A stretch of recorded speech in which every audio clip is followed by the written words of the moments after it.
Welcome to Time with Grandpa and Grandma. And today, Grandma's going to read you a Christmas story. I've taught it in the past to you older grandkids, and I want to have it recorded for the younger ones and also for some of the Sunday school kids or junior church kids that might like to listen to it. And Grandpa's going to be turning the pages for us, so I'm so thankful that Grandpa's there to help us. So we'll get started, and there's going to be 5 different chapters in this story, but I'm going to record them all, but you'll have to check them. I'll label them part 1 or chapter 1, chapter 2 through chapter 5.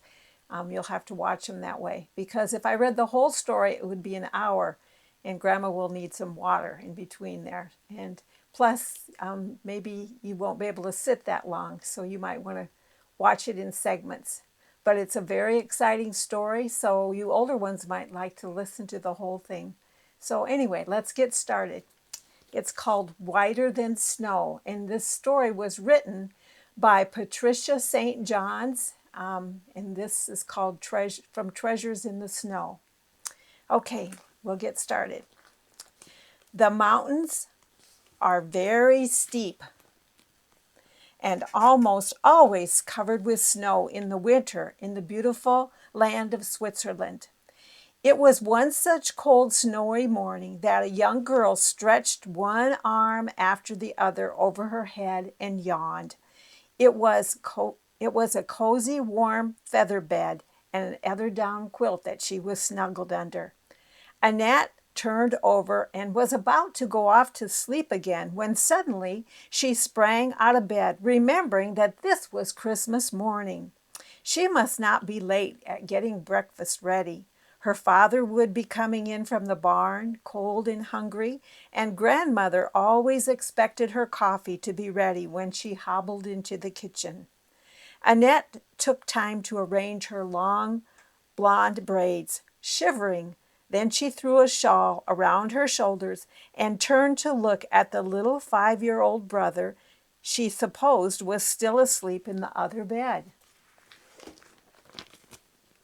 But Danny's bed was empty. The little brown bear made of cookie dough was still where she had placed it for him the night before. It looked cold and lonesome. Danny must have gone off in a hurry to have forgotten the little Christmas bear that every child in Switzerland loved to get on Christmas Eve.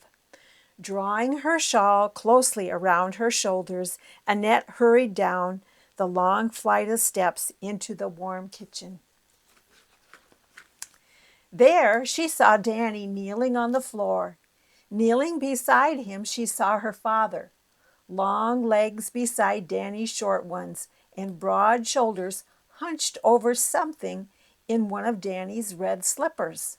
As she got closer, Annette saw a tiny white kitten curled up in the rabbit fur lining of the slipper. Father was feeding it warm milk with a teaspoon. "See, Annette," Danny whispered, "it's a gift just for me because I found him in my slipper this morning. He is the nicest present I ever got. At first, I thought there was a snowball in my slipper. Look, he's as white as snow. I think I shall call him Snowball." Suddenly, Danny heard a soft purr. "Oh, he likes his name," said Danny, beaming with happiness. Annette sat down in grandmother's rocking chair and watched. She knew she should have breakfast ready before Grandma, lame with her arthritis, hobbled into the kitchen. Yet she sat there as though she was unable to move. Annette's thoughts went back over the years to the Christmas Eve just 5 years ago. She remembered how, as a girl of 7, she had gone to church with a neighbor woman and the neighbor woman's son, Lucien. Lucien was about the same age as herself. She remembered how she had come home from church joyfully, hugging her little brown cookie bear. Lucien had eaten his bear greedily and then begged for a bite of Annette's, but Annette would not take or give even a tiny bit of hers. I shall never eat him. Never, never, never. She had pulled she had pulled her bear closer under her warm coat. She did not like this greedy, disagreeable, dark-haired boy. Now, as she sat watching Danny and her father care for the kitten, Annette remembered how she had come home filled with the wonder and the joy of Christmas. Yet, as she had seen her father's face, she had known that something was wrong. Is mother worse? She asked. Yes, Annette, your mother is very ill. She has been asking for you. Frightened, Annette ran quickly to her mother's room. I have a present for you, Annette, her mother whispered faintly. Yes, mother, Annette had answered, for she was accustomed to having a present on Christmas Eve. But she had not been prepared for the little bundle which the nurse had laid in her arms. He is yours, Annette, her mother said, yours to bring up. Take good care of him, dear. He's your little baby brother, and his name is Daniel. Annette had not quite understood all of this until later that Christmas Eve, when her father had come to her where she lay awake in bed. Annette, your mother has gone to heaven to keep Christmas in heaven. She knew she was going, and this is why she gave you little Daniel to take care of. Do you think you can be a mother to him? Now, 5 years later, Annette sat watching her healthy little brother with curly hair and big blue eyes.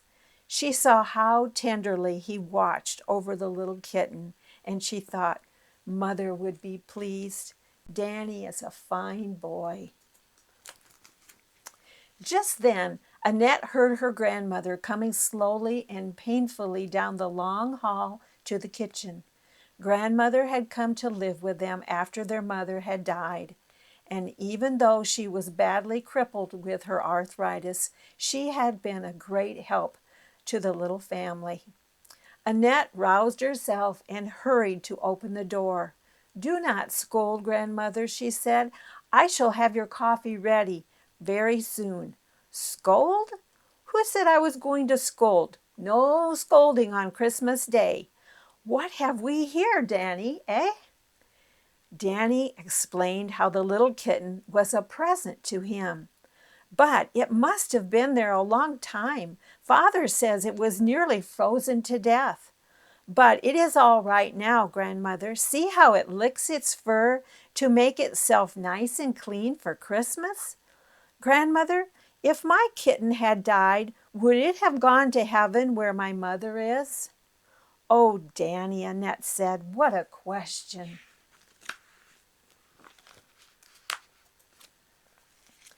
Grandmother said nothing, but when breakfast was over and the dishes neatly placed in the big cupboard, the family gathered around as Father prepared to read from the big family Bible. Please read about heaven, Father, Danny pleaded. I want to know what it is like in heaven. They sat and talked about heaven for a while.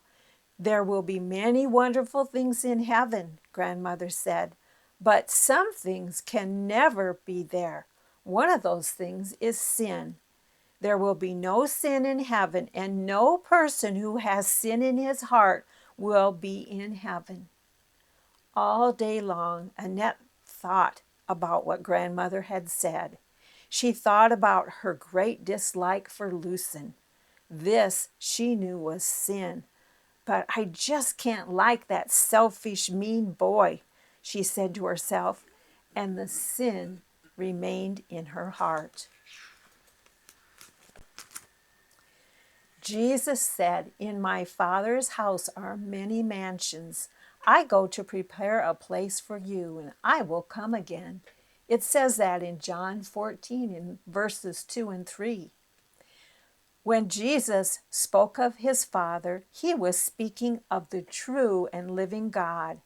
God lives in heaven. And this verse, we learn that God's home is heaven, where there are many mansions or dwelling places.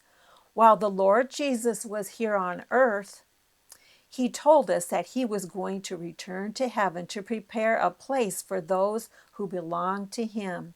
And the most wonderful promise of all is that he's coming again to take his children to his Father's house. And that's why we've ended this chapter with the color yellow. Okay, we'll see you on the next chapter.